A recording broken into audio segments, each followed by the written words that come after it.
Bom, falar de comunicação é falar da linguagem, né? E como vocês viram no material, a comunicação escrita, ela aconteceu a partir, né, de uma especialização da invenção da linguagem, que primeiro, né, começa com gestual, depois se torna oral, até que se inventa a escrita. Então, há uma evolução no processo de comunicação, né? Que começa com elementos bem rudimentares, passa por pinturas, né?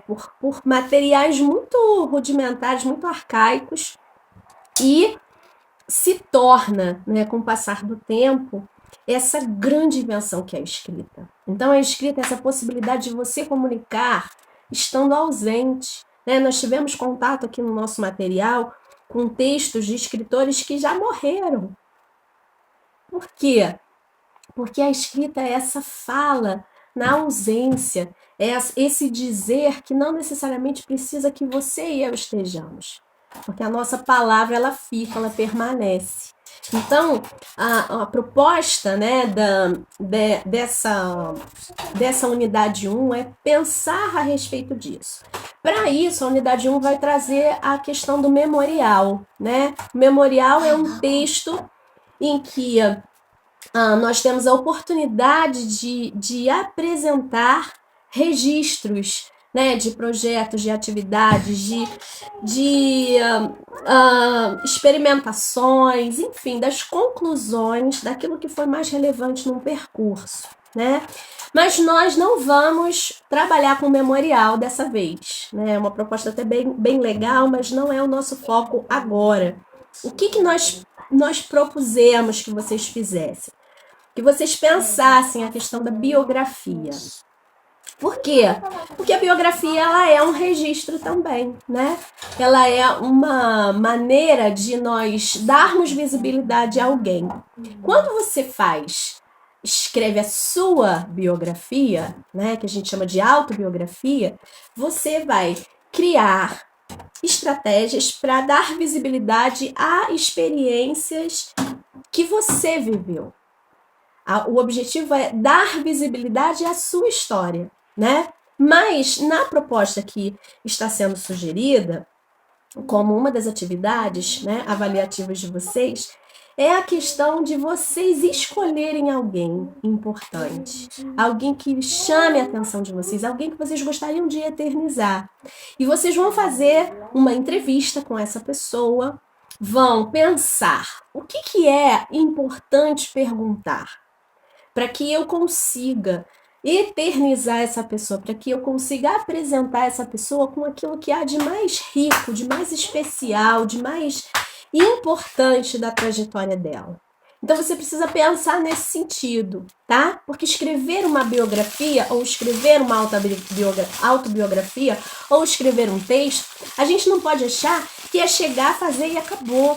Um texto, para ele ter uma qualidade, ele precisa de planejamento.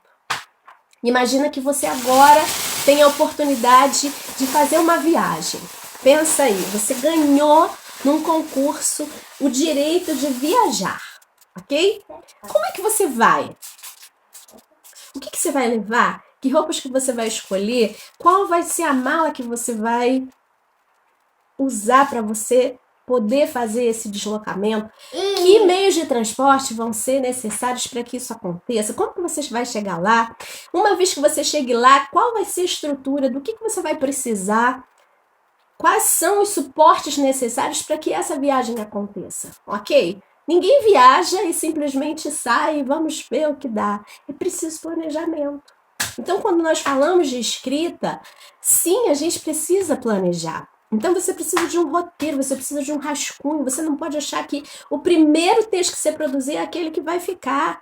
Não existe isso, né? É preciso planejar, é preciso direcionar, é preciso organizar, e depois de você ter feito isso, você vai de fato produzir o texto.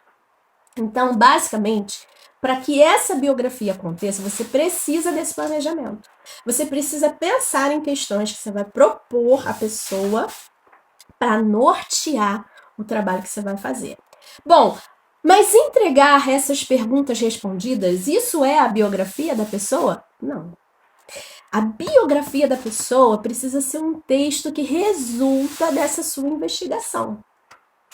Então, que informações desse levantamento que você fez vão poder ser agrupadas para que o texto seja concretizado? Essa é uma pergunta. Esse vai ser o seu objetivo. Esse vai ser o foco do seu trabalho, ok? Bom, uma vez feito esse processo, é necessário que você revise o seu texto. Sabe por quê? Não existe texto nenhum que saia perfeito na primeira versão. Nenhum escritor, por melhor que seja, ele tem condições de entregar a primeira versão daquilo que produz.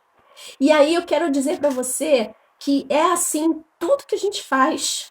Nas postagens que você faz nas redes sociais, nas mensagens que você envia pelo WhatsApp, é preciso revisar o que você faz. Por quê? Porque às vezes você é atraído pelos próprios instrumentos que você usa. Ou você nunca passou pelo constrangimento de escrever alguma coisa para alguém no WhatsApp e mandar a mensagem, depois você reparar que a palavra que entrou ali não tem nada a ver com o que você escreveu. Por quê? Porque existe um corretor que atropela o que você está dizendo. E se você não revisar, vai sair lá alguma coisa que não foi exatamente o que você quis dizer. Então, o texto, ele precisa de revisão. Ele precisa ser visitado de novo. Ele precisa ser conferido para só então chegar ao destinatário, a pessoa que você quer que tome conhecimento daquelas suas ideias. Então, revise o seu texto. Olhe para ele, distancie-se dele, veja se está bom, o que pode ser cortado, o que pode ser inserido. Esse processo é fundamental para que você alcance sucesso na escrita.